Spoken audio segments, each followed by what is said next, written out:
faqalilan.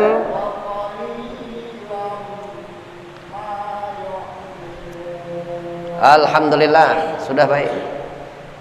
Cukup coba yang bapak, kembali yang ibu. Ayo, masih ada yang bapak? Ya silakan. Jamaah yang ibu.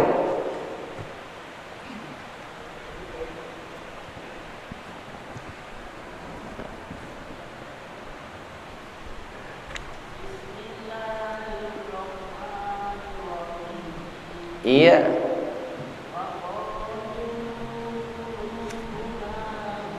Iya.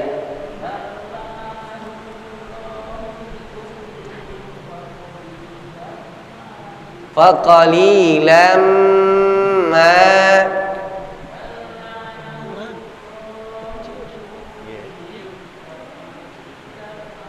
faqalilan ma, pelan-pelan. Bal la'anahumullahu bikufrihim faqalilan ma yu'minun. Ya. Bal, mana? Yang tadi mana? Ini udah ganti orang ya? Belum yang tadi, yang tadi. Bal la'anahumullahu. Ayo silakan.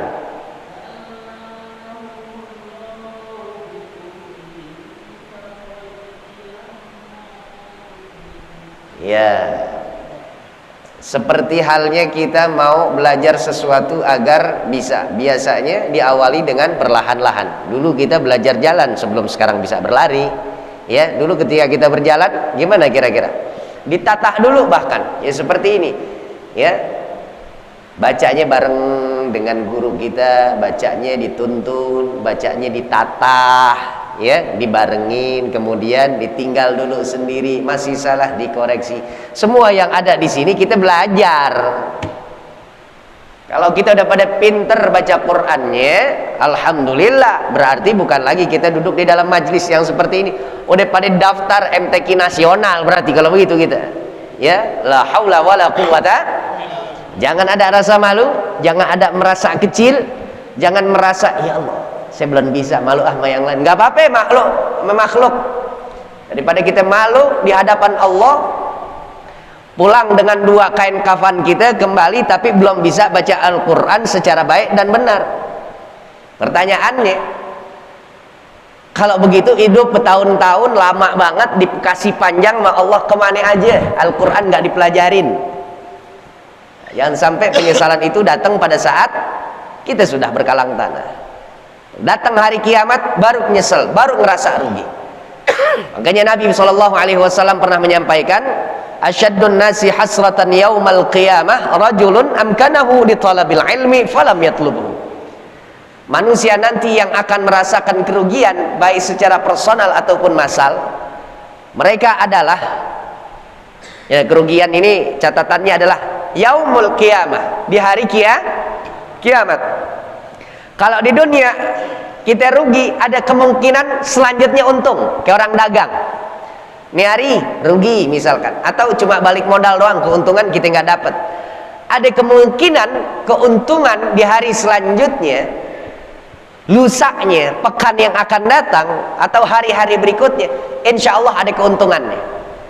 Tapi kalau udah di hari akhirat, itu udah final, keputusan akhir namanya. Terus Allah cap sebagai orang-orang yang merugi. Terus kita minta sama Allah, balik ya Allah ke alam dunia biar saya nggak dapat kerugian nanti di hari kiamat. Nggak bisa, kata Allah. Nggak ada ceritanya orang yang udah pernah ngalamin hidup di alam dunia gagal dia mendapatkan ridhonya Allah, rugi dia di dunia, rugi juga di akhirat, terus minta remedial kayak anak sekolah. Habis selesai ujian, nilainya kurang memuaskan, itu masih enak juga, dipersilahkan, ayo mau benahin nggak nilai yang ada, soalnya banyak merahnya nih, nilainya 4, nilainya 5 di satu materi. Mau remedial nggak? Mau bu, bisa diulang, akhirnya dapat 7, mendingan. Akhirnya dapat 9, alhamdulillah. Dunia cerita nggak ada remedial, kalau udah sampai di yaumil qiyamah, Makanya mumpung masih ada di alam dunia, tempat kita berbenah diri, manfaatin, fungsiin ini waktu, insya Allah. Ayo. Bal la'anahumullahu bikufrihim faqalilam ma. Ya, selanjutnya silakan.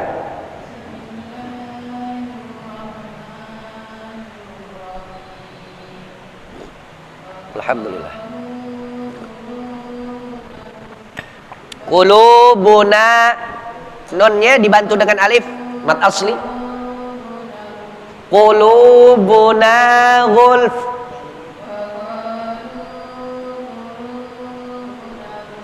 Qulubuna ghulf. Itu dia. Bal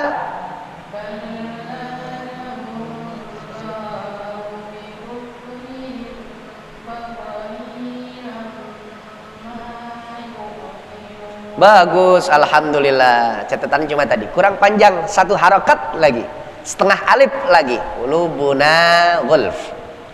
Ayo silakan selanjutnya. Ya.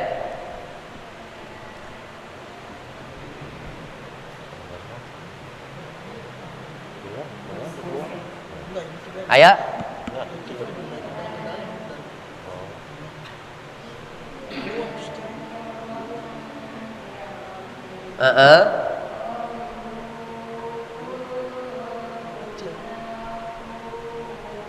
Ghulf. Iya. Balla'ana. Balla'ana. Humullahu bikuf.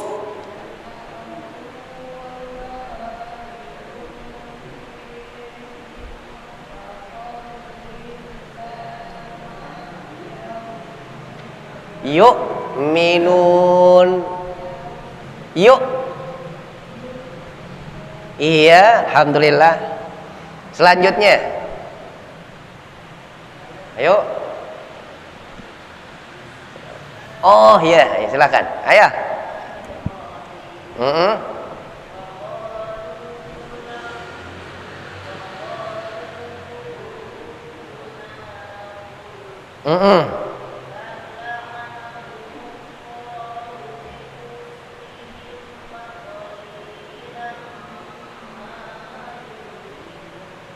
Masya Allah. Selanjutnya ada lagi.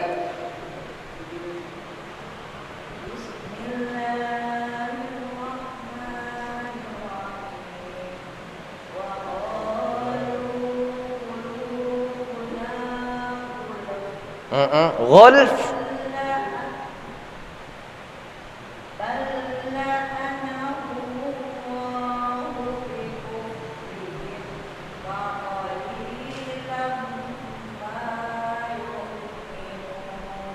Ya, alhamdulillah.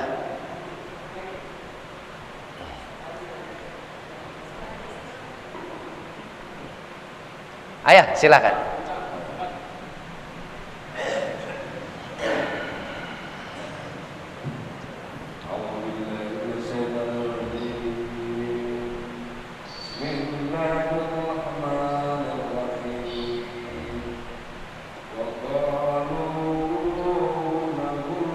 Qulubuna ghulf.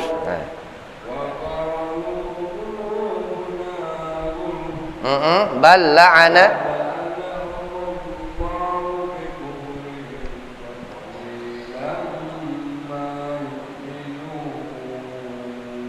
Sadaqallah sama-sama. Sadaqallah. Fatihah al-muallif hadzal kitab tafsirul Qur'anil azim lil hafidz Ibnu Katsir. Lahul Fatihah. A'udzu billahi minasy syaithanir rajim. Bismillahirrahmanirrahim. Alhamdulillahi rabbil alamin. Arrahmanir rahim. Maliki yaumiddin. Iyyaka na'budu wa iyyaka nasta'in. Ihdinas siratal mustaqim. Siratal ladzina an'amta 'alaihim ghairil maghdubi 'alaihim waladdallin. Amin ya mujibas sa'ilin. Silahkan baca terjemahnya. Aku berlindung kepada Allah dari godaan setan yang terkutuk. Dengan nama Allah yang Maha Pengasih, Maha Penyayang. Dan mereka berkata, hati kami tertutup. Tidak, Allah telah melaknat mereka karena keingkaran mereka, tetapi sedikit sekali mereka yang beriman. Maha benar Allah dengan segala firman-Nya. Ya. Pengakuan dari dirinya sendiri. Orang-orang Bani Israel, dia ngaku. Dia sadar tuh. Wa qalu qulubuna ghulf. Mereka berkata hati kami tertutup, begitu ya. Tuh. Nah, sementara di dalam kitab Tafsirul Qur'anil Azim lil Imam Ibnu Katsir mengatakan, memberikan pandangan Muhammad bin Ishaq, haddatsani Muhammad bin Abi Muhammad an Ikrimah au Sa'id bin Jubair an Ibnu Abbas wa qalu qulubuna ghulf ay akinnah. Itu hati yang tertutup. Ali Abi Talha dari Ibnu Abbas lain lagi bilang, hati bukan yang tertutup, tapi hati yang la tafqah, hati yang enggak memahami. Ya, pokoknya kata ghulf, hati yang tidak memahami, hati yang tertutup, hati yang enggak mengerti. Pokoknya konotasinya jelek.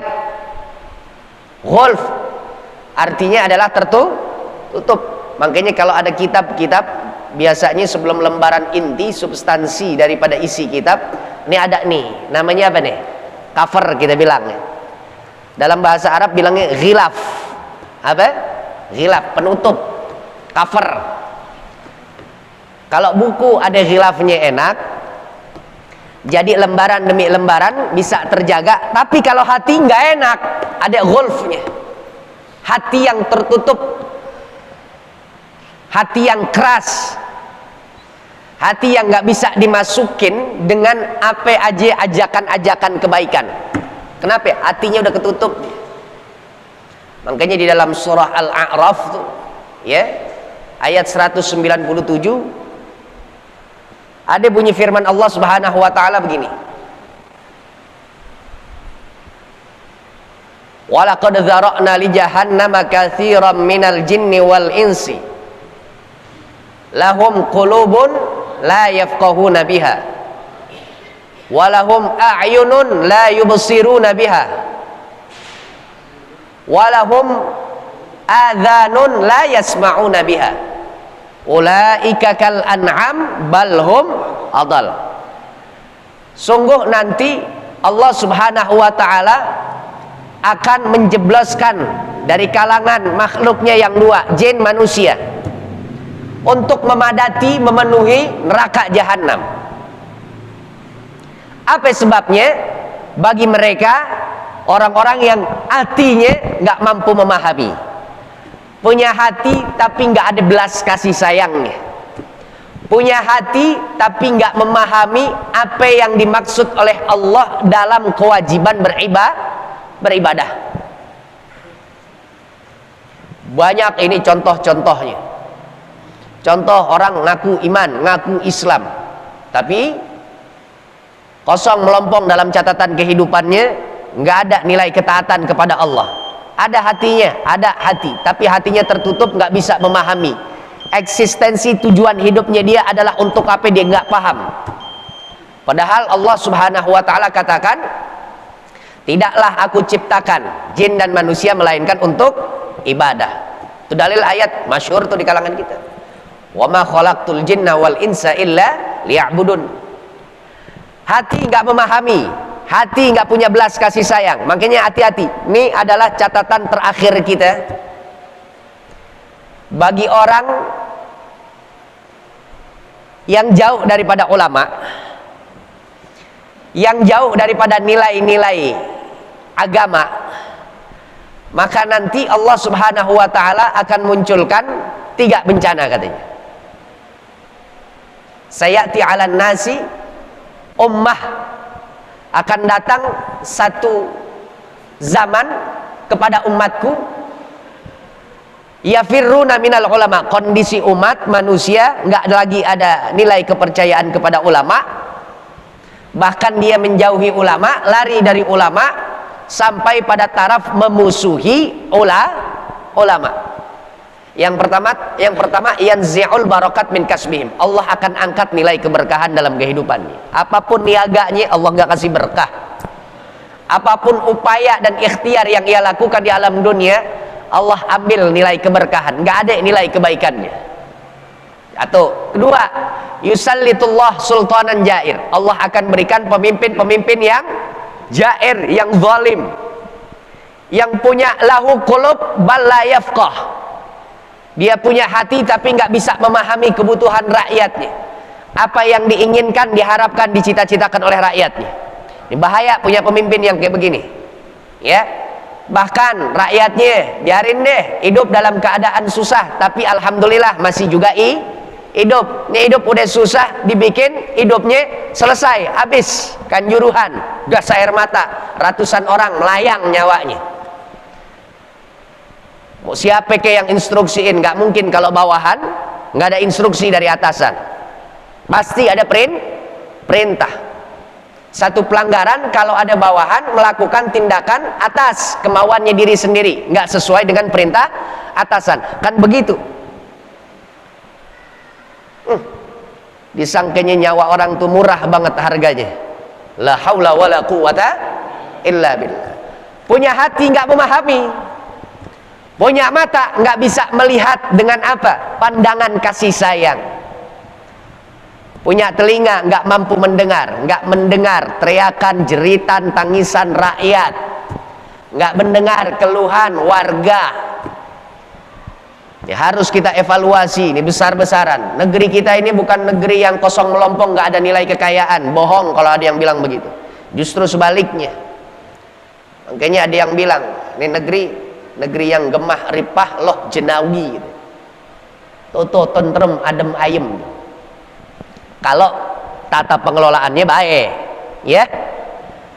Orang hampir-hampir nih model Indonesia ini kalau sifatnya daripada negeri Sabah hampir sama. Dari timur banyak anugerah dari Allah, yang anugerah dari timur ini sampai kepada barat, sementara barat sendiri dia punya kurnia dari Allah lain lagi yang sampai ke timur, timur ke barat, barat ke timur. Apa yang Allah nggak kasih ke negeri kita? La haula wala quwata. Kaya negeri kita, seharusnya juga rakyatnya pada kaya. Ya mudah-mudahan nih nanti sekali waktu alih kepemimpinan beralih, dilanjutkan tongkat estafeta kepemimpinan ini pada orang yang tepat, insya Allah negeri kita makmur. Siapa dia kita nggak tahu. Gimana kita cara memilihnya? Quran, hadis, ikut instruksi ulama, titik, udah. Insya Allah deh, ya. Punya hati orang-orang Bani Israel, dia yang bilang sendiri, tertutup hati kami. Banyak banget tuh yang bilang.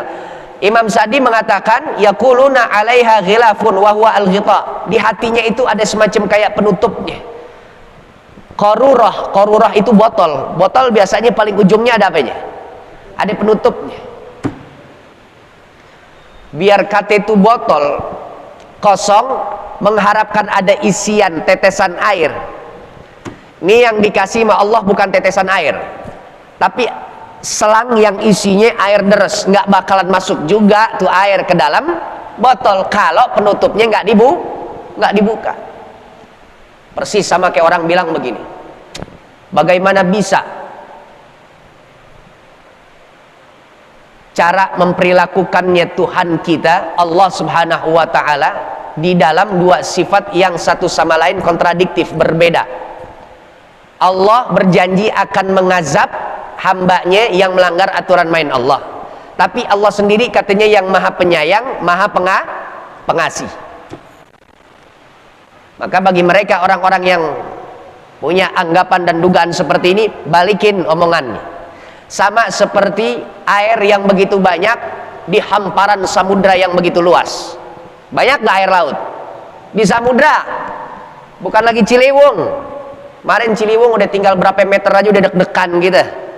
Air lebih banyak lagi ketimbang sungai-sungai kecil. Ini di samudra. Begitu banyak air di samudra. Maaf, satupun air nggak akan masuk ke dalam botol selama botolnya itu masih ada penutupnya. Betul? Rahmat Allah Subhanahu wa taala luas. Tergantung kita si pemilik hati mau ngebuka datang rahmat Allah, mau ngebuka hidayah Allah mampir, mau ngebuka maghfirah Allah pun nyambangin hati kita selama kita mau ngebuka. Kalau tertutup kayak orang Bani Israel, nggak akan pernah Allah berikan hidayah yang demikian. Makanya jalan hidayah, upaya pertama itu adalah ikhtiar untuk menggapai hidayah, bukan menunggu bangun tidur, bakar rokok, seduh kopi, duduk di balik nungguin hidayah. Azan zuhur, azan asar, azan maghrib, azan isya, azan subuh. Dia bilang katanya, kenapa gue nggak mau sholat ya? Oh iya, hidayah nggak datang ke gue. Hidayah bukan ditungguin, tapi kejar. Hidayah tuh dicari. La haula wala quwata illa billah.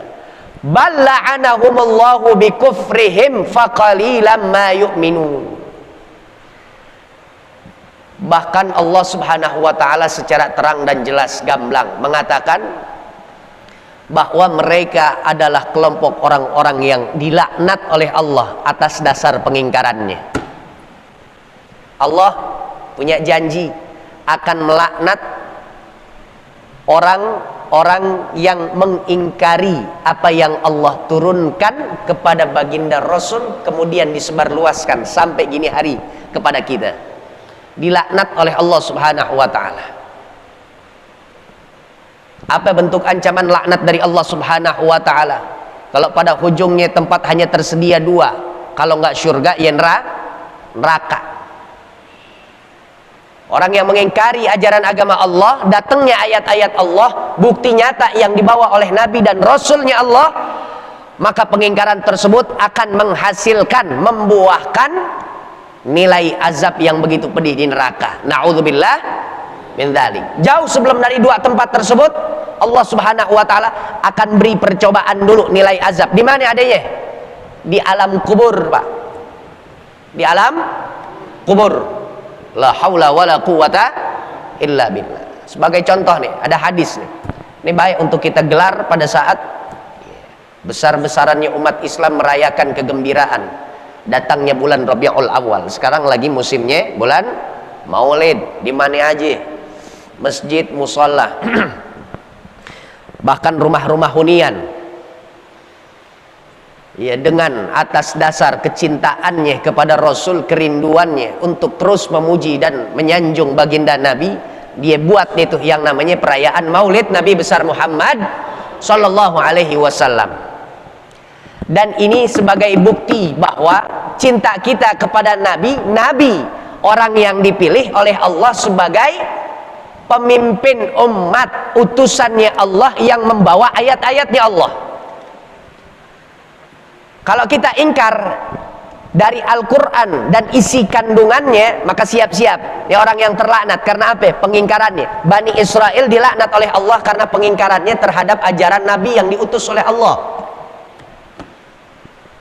Makanya saya katakan, sebelum dua tempat nanti yang paling ujung pada tahapan akhirat, surga atau neraka, di alam kubur akan ditanya lebih awal oleh Allah Subhanahu wa taala. Ada itu di dalam kitab yang biasa dikaji oleh Abuya itu, Mukhtarul Ahadits An-Nabawiyah wal Hikam Al-Muhammadiyah, dikarang oleh Syekh Sayyid Ahmad Al-Hashimi. Dalam ini kitab ada hadis yang berbunyi, qala Nabi sallallahu alaihi wasallam, innal 'abda idza wudi'a fi qabri wa tawalla anhu ashabu hatta yasma' qur'ani 'alihim atahu malakani fayuq'idani lahu. Riwayat Bukhari Muslim. Wah, kalau di Bukhari Muslim kualitas nggak usah dipertanyakan lagi, nggak usah diraguin lagi, udah sahih. Apa? Sahih. Bahkan Sahihul Bukhari, Sahihul Muslim, dua kitab sahih punya Bukhari dan Muslim ini dikatakan oleh ulama-ulama hadis as-sahhul kutub ba'dal Quran. Kitab yang paling otentik setelah Al-Quran. Sahih Bukhari, Sahih Muslim. Karena ini dua kitab Sahih Bukhari dan Muslim memuat di dalamnya hadis-hadis Nabi Sementara hadis Nabi juga adalah wahyu ilahi, sama seperti Quran. Di dalam hadis tersebut dikatakan, seorang manusia apabila sudah diletakkan ke liang lahatnya, ke kuburnya, ada lagi sebagian orang bilang katanya ditempatkan di tempat peristirahatan yang terakhir. Ya Pak, suka kan kadang-kadang begitu kita dengar ya. Ya kalau kita pengen usil aja begitu mengkritisi ini ucapan, apa iya benar dia istirahat? Ya kalau ahli ibadah benar dihujani rahmat, ada sakinah, ada ketenangan dalam kuburnya, benar-benar istirahat.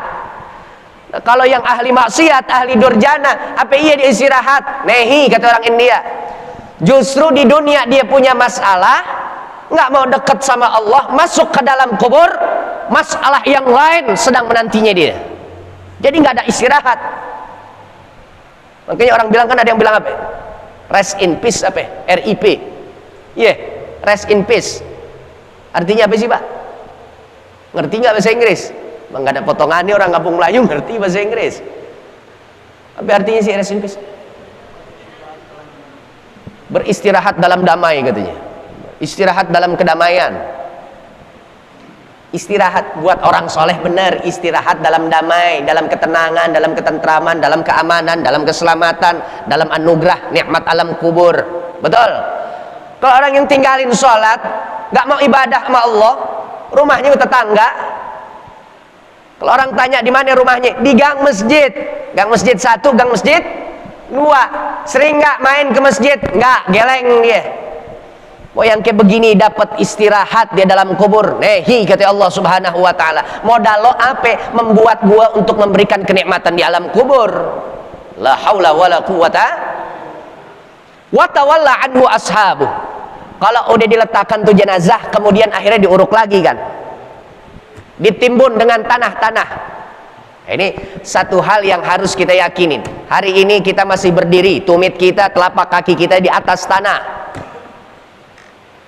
Nanti besok, lusa, pekan yang akan datang, bulan berikutnya, tahun selanjutnya, udah bukan lagi telapak kaki kita di atas tanah, tapi tanah yang menjadi atap di atas kita. Setuju gak kira-kira Pak? Nggak yang ngomong, nggak yang ngedengerin, nggak yang di depan, nggak yang ada di belakang. Boleh jadi saya yang mati duluan, Bapak masih hidup. Atau Bapak mati duluan, saya yang lebih dulu. Nggak tahu. Tapi Ustadz kan masih muda, kenal emang maut, mana yang muda, mana yang tua. Saya punya adik bontot, mati duluan. Orang tua saya masih utuh, sehat, alhamdulillah, afiah badannya. La haula wala quwata. Mau uji iman nih, uji iman, uji keyakinan, bukan uji nyali, bukan, uji iman. Main ke RSCM, tamasya pinik ke rumah sakit bersalin. Berapa banyak ibu mengandung udah HPL-nya, hari perkiraan lahir, ditunggu deh tuh, dari pembukaan 1, pembukaan 2, pembukaan 3 sampai air tuban pecah, sampai waktunya hahu berjuang seorang ibu. Begitu tuh anak keluar, blek, ditepok-tepok sama susternya, kok nggak gerak lagi, lama-lama mukanya biru, badannya kaku. Dicek nafasnya, dicek nadinya, udah nggak bergerak. Emaknya sehat, baru ngelahirin, meskipun rada lemes sedikit. Kalau kita pikir-pikir, ya Allah, kenapa juga Engkau izinkan ya anak kecil, bayi orok yang masih merah, keluar dari perut emaknya, lahir dari rahim emaknya, baru hitungan detik hidup di dunia, iya Pak, langsung meninggal dunia. Kalau mau Engkau nggak ciptakan aja sekalian ya Allah, kan gitu kita mikirnya. Tapi ternyata Allah menunjukkan itu kejadian untuk kita ambil ibrah. Nggak kudu orang yang lebih muda terus lama panjangnya keyakinan kita. Yang tua dikit lagi juga kita bakalan sholatin jenazah bagi dirinya. Kita bakalin takbirin 4 kali takbir di hadapan jenazahnya. Enggak juga. La haula wala quwata illa billah. Begitu selesai diuruk, wa tawalla anhu ashabu. Orang-orang yang ikut mengirinya, yang ikut ngedampinginnya, kerandanya yang dikotong oleh tetangganya, kerabatnya, oleh hak kerjanya, kan satu persatu pulang ke rumah. Betul ya Pak? Pulang satu persatu. Orang yang cinta kepada situ mayit, dia pulang. Laki bini yang katanya saling jatuh cinta setiap harinya, harmonis rumah tangganya, romantis perilaku keduanya. Laki meninggal, bininya nangis kejer. Tapi tetap saya nggak pernah dengar cerita yang namanya laki meninggal dunia, saking cintanya istri akhirnya buat camp, buat kemah di samping mendiang suaminya. Aku cinta mati mas karo sampean, sampai akhirnya saya nggak bisa meninggalkan sampean tidur sendiri-sendiri di dalam kubur ini. Saya ada untuk engkau mas. Kalau ada semalam 2 malam, hitungin aja betah nggak dia di sana. Pulang juga ujung-ujungnya. Apalagi suami, istri meninggal dunia, ilaha illallah. Hari takziah tuh 3. Hari pertama, hari kedua, hari ketiga takziah bersedih. Mulai hari keempat pekan yang selanjutnya laki udah mulai ngelirik lagi, mana dia nih pendamping selanjutnya. Tuh laki, secinta-cintanya orang pasti kalau sudah kecintaannya meninggal dunia, udah balik badan dia. Yang sudah berlalu, yang sudah lewat biarkan berlewatnya. Pulang juga. Hatta yasma' Qur'ani alim, sampai yang ada di dalam kubur meninggal itu mendengar gesekan terakhir terompah dan sendal orang yang hampir meninggalkan dari pemakaman samping kuburannya. Masih kedengaran tuh. Begitu masih kedengaran, lama-lama hilang, lenyap. Nggak ada lagi kedengaran suara gesekan sendal. Atahu malakani, datang 2 malaikat, petugas Allah. Fayuqidani lahu, kedua malaikat Allah langsung mendudukkan dirinya, si mayit jenazah yang baru saja meninggal dunia, disidang oleh Allah, diadili oleh petugasnya Allah di dalam kubur. Fayaqulu lahu, kemudian bertanya kedua petugas malaikatnya Allah sambil menyerahkan foto ciri wajah yang dipampang oleh malaikat. Malaikat bilang, ma kunta taqulu fi hadzal rajul. Orang yang beriman ketika ditanya oleh malaikat, apa tanggapan ente tentang sosok dan figur manusia yang mulia ini? Kira-kira foto siapa Pak yang dikasih lihat? Rasulullah sallallahu alaihi wasallam. Menurut ente siapa ini orang? Fa ammal mu'min fayaqul, ketika orang beriman dia punya kualitas jawaban, asyhadu annahu abdullah wa rasuluh, aku bersaksi ya Allah bahwa itu sosok yang mulia, kecintaanku. Di dunia aku senantiasa bersolawat, memberikan salam kesejahteraan dan juga keselamatan untuk dirinya. Hari-hariku nggak lepas dengan memuji kepada zatnya, kepada personalnya. Dia adalah hambamu dan utusanmu, Nabi besar Muhammad sallallahu alaihi wasallam. Bahasa kita yang sekarang lagi cari mana ada jadwal maulid, dia adalah manusia yang setiap Rabiul Awal sampai Rabiul Tsani, bahkan setiap tahun kalau ada kegiatan maulid, tablik akbar, ada majlis pujian kepada Rasul, saya selalu hadir untuk menyanjung orang ini. Kalau itu jawaban dari kita di hadapan petugas malaikatnya Allah, maka Allah subhanahu wa ta'ala langsung memberikan kenikmatan alam kubur.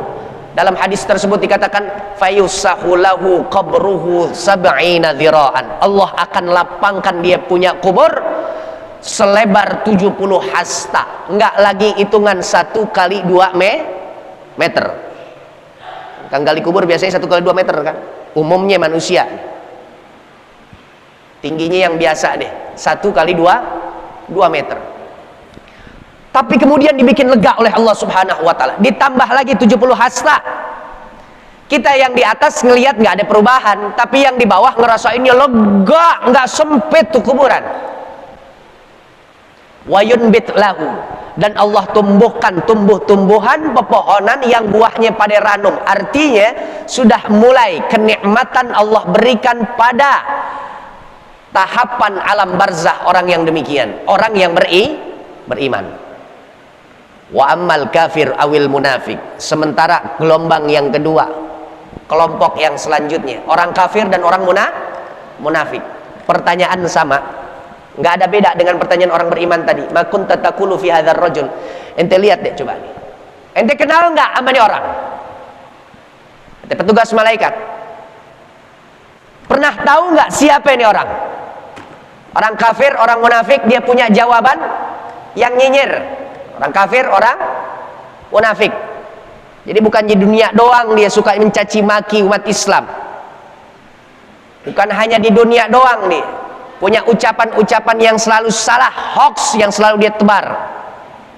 Sampai di alam barzah dia masih punya ucapan-ucapan yang membuat geramnya Allah Subhanahu wa taala. Apa jawabannya? La adri. Saya nggak tahu. Wa kuntu aqulu ma yaqulun nas. Kalaupun aku pernah mendengar sosok ini, kalau nggak salah ini adalah dedengkotnya teroris nih. Tuh, foto Nabi Muhammad dibilangnya apa? Dedengkotnya teroris. Aku berucap sebagaimana orang-orang menggiring isu dan opini seperti itu. Ya sudah, saya ambil apa yang dibicarakan oleh orang banyak. Dia, kalau nggak salah katanya pemimpinnya umat Islam. Berarti dia adalah orang yang tukang kawin. Tuh, media selalu membuat citra pemimpin umat Islam Nabi besar Muhammad Shallallahu Alaihi Wasallam dengan hal-hal yang selalu membuat emosi, menyulut amarah dan angkara murka umat terusan dia sampai ke alam barzah ucapannya begitu juga. La haula wala quwata la daraitu wala taraitu. Saya nggak tahu dan saya nggak mau tahu. Disalahin malaikat. Ya, benar, ente udah nggak tahu tapi juga nggak mau cari tahu. Lihat Pak, ukuran dapat kenikmatan di alam barzah sejauh mana kita kenal dengan baginda Nabi besar Muhammad Sallallahu Alaihi Wasallam. Makanya saya tepuk jidat, garu-garu kepala nggak gatel, kebingungan kalau ada orang yang dengan perayaan maulid digelar kemudian dia sendiri yang mengatakan itu adalah perayaan yang sesat, padahal di dalamnya adalah pujian kita kepada baginda Rasul. Cara kita mengenal diri kita kepada Allah, cara kita mengenal diri kita kepada perjuangan Nabi besar Muhammad Sallallahu Alaihi Wasallam, salah satu via dan jalurnya adalah perayaan maulid. Kan Nabi yang bilang, siapa orang yang membaca 1 kali selawat kepadaku, kuntu lahu syahidan, aku lihat jelas benar, nggak remang-remang, kata Nabi. Siapa dia? Oh, umatku. Di mana dia tinggal? Di kampung Melayu. Sekali kita punya selawat.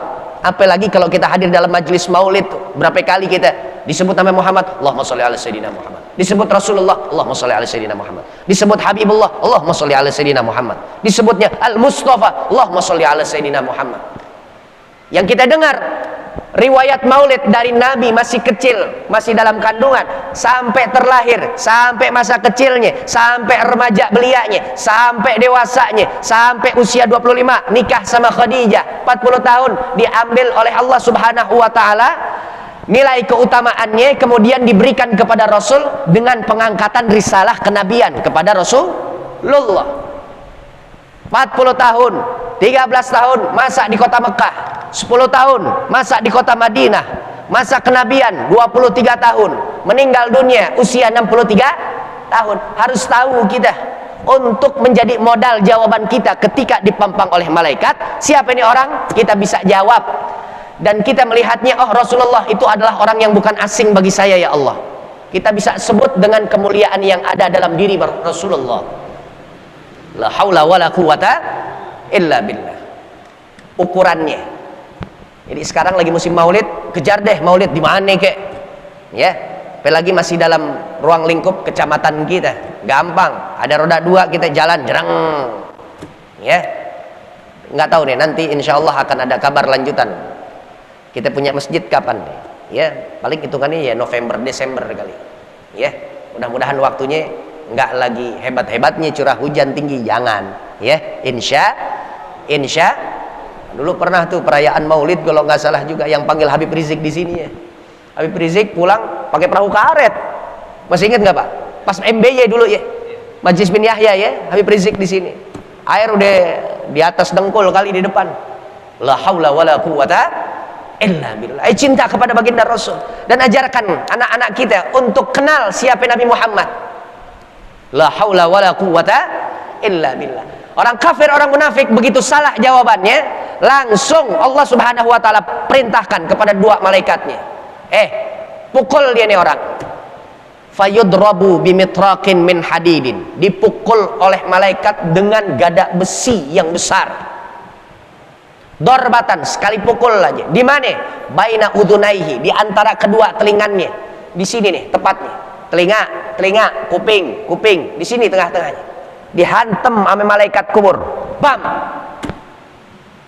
Fayasihu sayhatan. Langsung tuh orang menjerit kesakitan, mekik dengan suara yang tinggi. Yang mendengar semua makhluk Allah Subhanahu wa taala. Hewan dengar, yang ada di dalam tanah atau yang ada di atas tanah. Kambing di atas tanah, cacing di dalam tanah. Dengar jeritan orang yang lagi kena siksa oleh Allah di dalam kuburnya. Ghairu tsaqalain, kecuali dua. Manusia dan juga jin gak dengar. Makanya ada syariat, kalau kuburnya orang Islam nggak boleh disatuin dengan kuburan unit orang yang non muslim, nggak boleh, nggak boleh. Ada aturan mainnya tuh, ada larangannya. Kenapa? Takut-takut ini jenazah ahli ibadah yang dia dapat di alam kuburnya adalah kenikmatan, kebisingan,